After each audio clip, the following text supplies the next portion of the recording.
ఈరోజు ఎన్టీఆర్ అన్నా క్యాంటీన్లు ప్రారంభించిన తర్వాత ఉదయం బ్రేక్ఫాస్టు, మధ్యాహ్నం లంచ్, ఈవినింగ్ డిన్నర్ ఇక్కడ దాదాపు 1500 మంది తణుకు అన్నా క్యాంటీన్లో ప్రతి పూట కూడా చేయడం జరుగుతుంది, ప్రతిరోజు కూడా చేయడం జరుగుతుంది. ముఖ్యంగా ఈరోజు ఇక్కడికి వచ్చిన వారందరూ కూడా చాలా ఆనందం వ్యక్తం చేస్తున్నారు. ముఖ్యంగా పేద దిగువ మధ్య తరగతి వారందరూ కూడా ఇక్కడ చంద్రబాబు నాయుడు గారు వచ్చిన తర్వాత అన్నా క్యాంటీన్లు పునఃప్రారంభించిన తర్వాత వారందరూ కూడా ఎంతో సంతోషంతో ఇక్కడ ఉన్నటువంటి ఫుడ్ క్వాలిటీ కూడా చాలా బాగుంటుందని ప్రతి ఒక్కరు కూడా చెప్తున్నారు.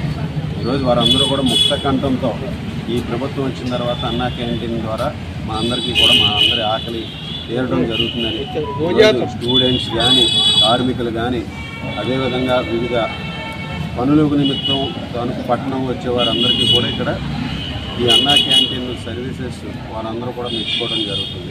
ఈ విధంగా చంద్రబాబు నాయుడు గారు కూటమి ప్రభుత్వం వచ్చిన తర్వాత అన్నా క్యాంటీన్లు గత ప్రభుత్వం అర్ధాంతరంగా మూసివేస్తే ఈరోజు పునఃప్రారంభించి పేదలందరికీ కూడా అందుబాటులోకి తీసుకొచ్చి ఆకలి తీరుస్తున్నటువంటి ప్రభుత్వం కూటమి ప్రభుత్వం.